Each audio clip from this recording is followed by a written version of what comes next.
VW Tiguan, Nissan Qashqai, Peugeot 3008, Cupra Formentor, BMW X1, Hyundai Tucson, Kia Sportage, Audi Q3, Mercedes GLA, or Volvo XC40. There are countless SUVs on the market today, no surprise, since the segment is hugely popular. With 54% of new car registrations, 2024 marks a new record high in Europe. Compact SUVs lead the pack, making up 23% of the market. But this one's out to stir things up.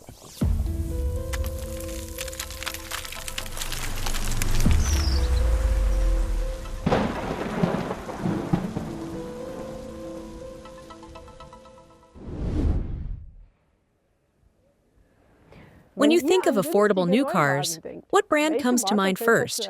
BMW? Audi? Maybe VW? Probably not. Most people would say Dacia. The Romanian brand has stood for low prices for decades. In the past, quality and features weren't exactly a priority, but those days are long gone. These days, Dacia is edging more and more toward a lifestyle brand, but still keeping prices attractive. So what about their latest flagship?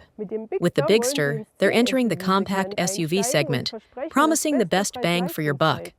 Around 10,000 euros cheaper than its rivals. That's quite the statement. But is it really good or just cheap and cheerful? That's exactly what we're testing today.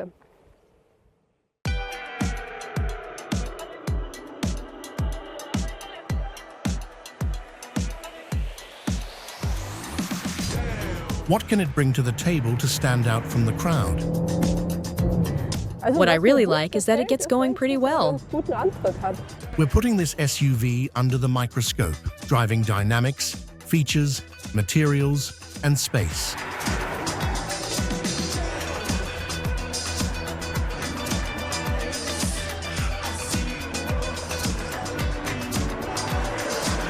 We're testing it in Provence, in the south of France.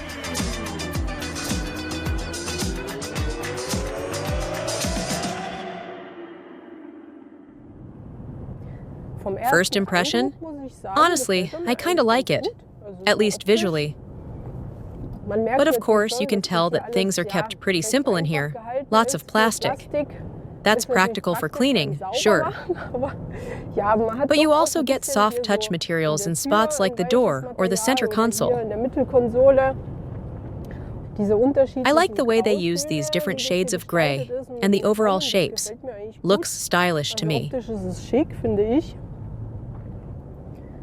Most of the controls are through this central screen.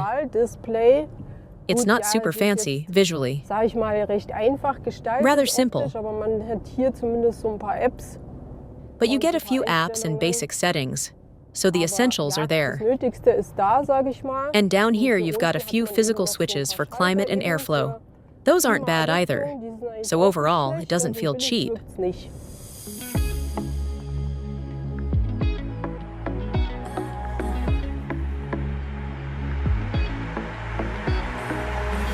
At launch, the Bigster comes with 4 engine options. The base model is a 1.2-litre 3-cylinder mild hybrid with 140 horsepower, front-wheel drive, and a 6-speed manual, also available as LPG. There's also a 130 horsepower version with all-wheel drive. Starting price, just under 24,000 euros. The AWD version costs about 4,000 euros more. We're driving the top-of-the-line version, the full hybrid with 155 horsepower. It's the first Renault Group model with this powertrain, a 1.8-litre 4-cylinder petrol engine with 107 horsepower combined with a 49 horsepower electric motor and starter generator. Price, just under 29,000 euros.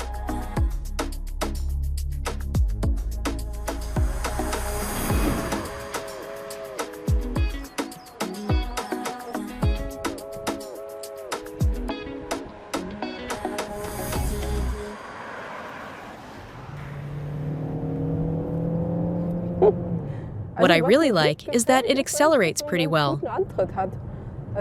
The 155 horsepower don't have to hide. It gets off the line nicely.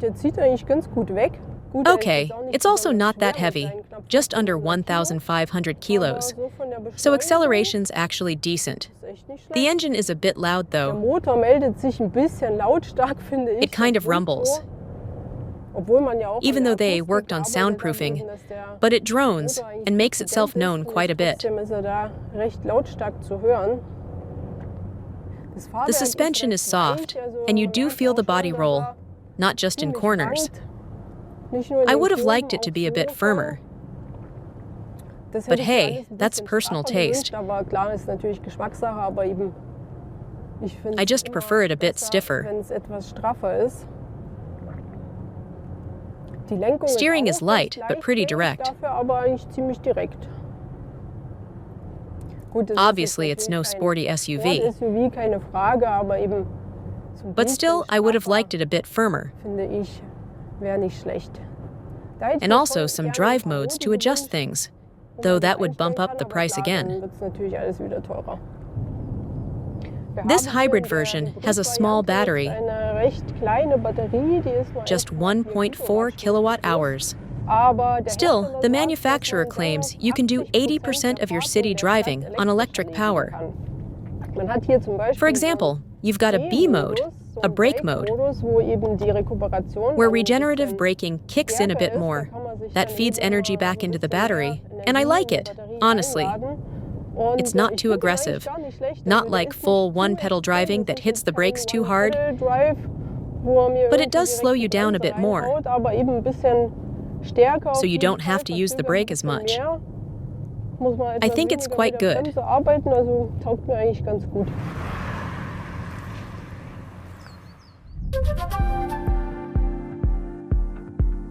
Visually, the Bigster doesn't scream budget. Even though the design is meant to focus on the essentials, it looks appealing, modern, and sleeker than some rivals. Up front is the Dacia Link logo. The D and C combo symbolizes the brand's strong customer connection. Matte accents give it a rugged look. The indigo blue paint is brand new and exclusive to the Bigster. The roof can be ordered in black, and the Y-shaped lighting signature at the front and rear adds a striking touch. That Y shape carries through to the interior, showing up on the air vents. The cabin is functional but stylish. In front of the driver is a 10-inch digital info display, 7 inches in the base model.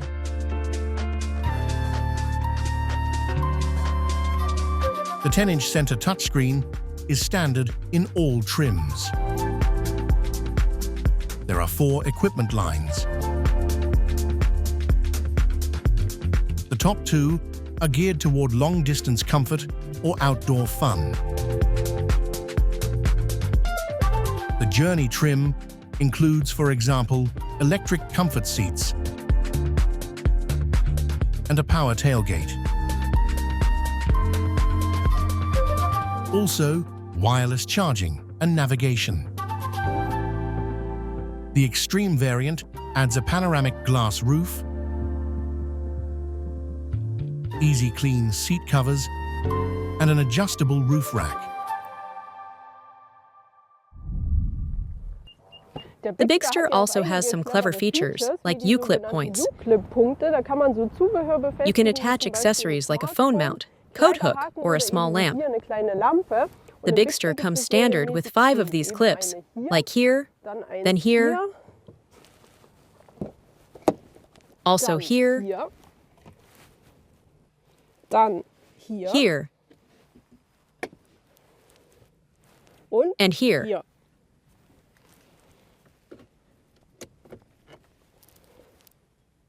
The rear seats fold in a 40-20-40 split. The middle section folds down into a practical armrest with cup holders and a spot for your phone.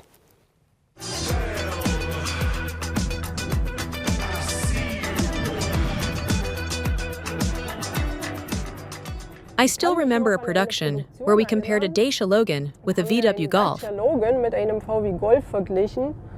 And Dacia actually sent us the Logan in the absolute base version.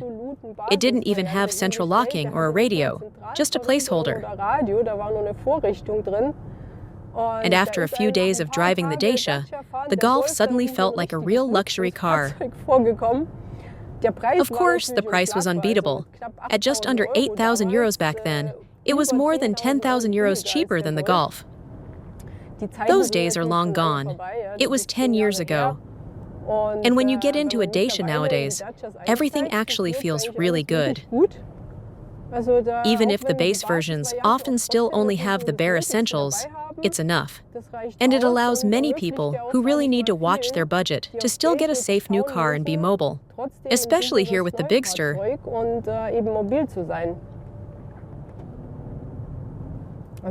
The basic equipment isn't all that minimal, and it definitely doesn't come across as real cheap. Even though some Dacia models still skip a central infotainment screen in base trim, the Bigster includes it. So do rear parking sensors with camera, AC, and several assistants like lane keeping and traffic sign recognition.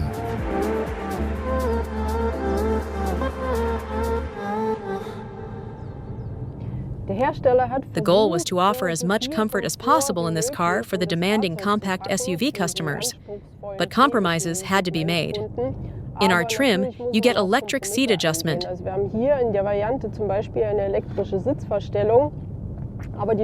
but only for height and backrest. Forward and back, manual. Apparently, most customers care more about electric height and recline. And forward and back is okay to do manually. Fair enough. But that's where you notice the cuts. No driving modes in this hybrid version either, only available on all-wheel drive models. But hey, the low price has to come from somewhere.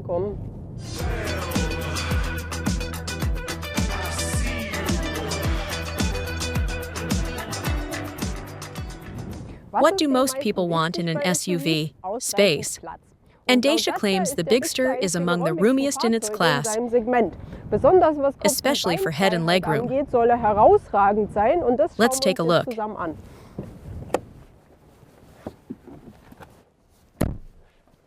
Wow! Check this out! That's a crazy amount of space. Okay, I'm 5'7" tall, and the front seat's adjusted for me. But wow! Look at the legroom. Incredible! And even for headroom, really solid. But what about someone taller? Our cameraman is 6 feet. Let's see how it looks for him. And I'll play camera woman now.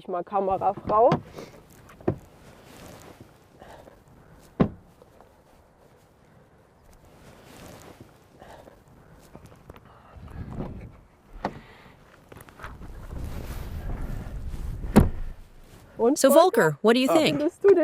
I'm 6 feet and I've got loads of room. Even up top, plenty. Looks really good.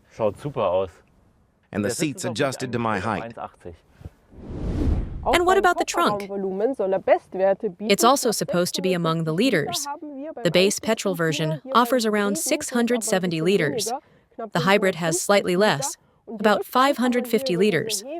The back seat folds flat via a lever. Really easy to do, but that's only available from higher trims.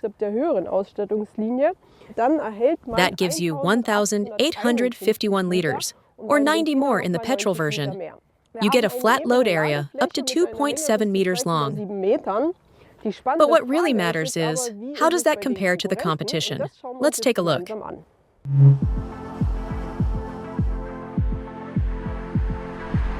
The Bigster is a CSUV, a compact SUV.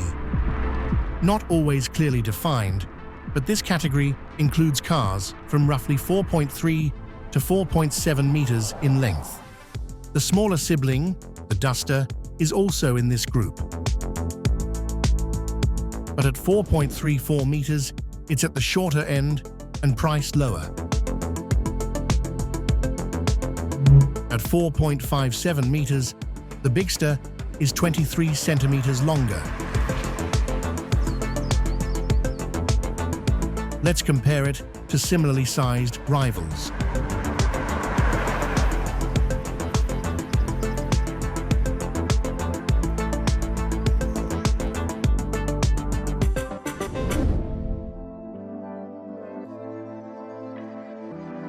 One of the most successful is the VW Tiguan. At 4.54 meters, it's just 3 centimeters shorter.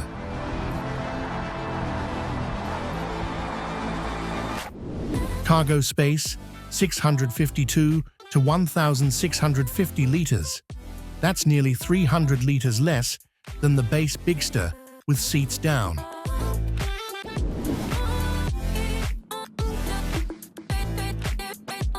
The entry-level Tiguan has a 1.5-liter mild hybrid with 131 horsepower and front-wheel drive. Price, a bit over 38,000 euros. That's more than 14,000 above the Bigster. And if you think you're getting tons of extra features, not really. 17-inch wheels, AC, a slightly bigger screen, and a rear camera, all of that comes with the Dacia too. Even wireless Apple CarPlay and Android Auto, which costs extra on the Tiguan.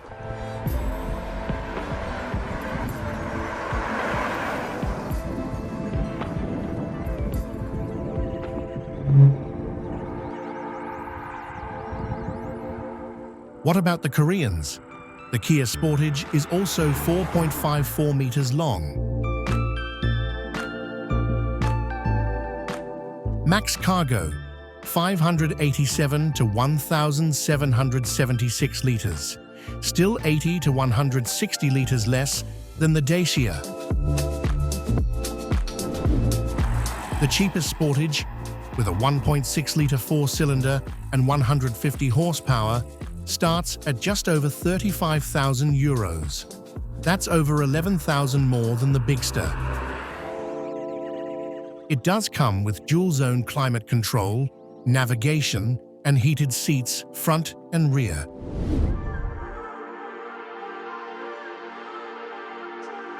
Is there really nothing cheaper?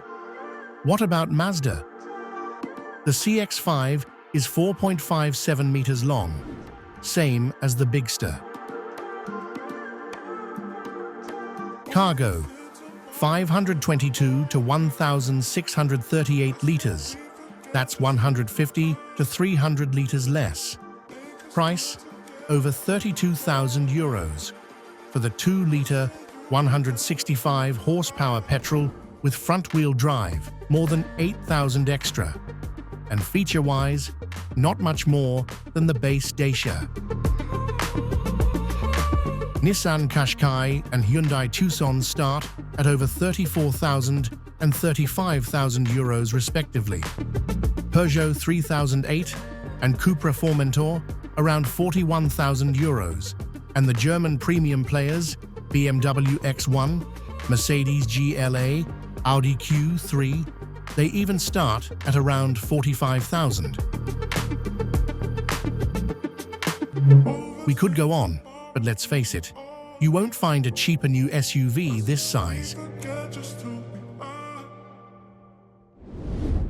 Once again, Dacia lives up to its reputation as the value king.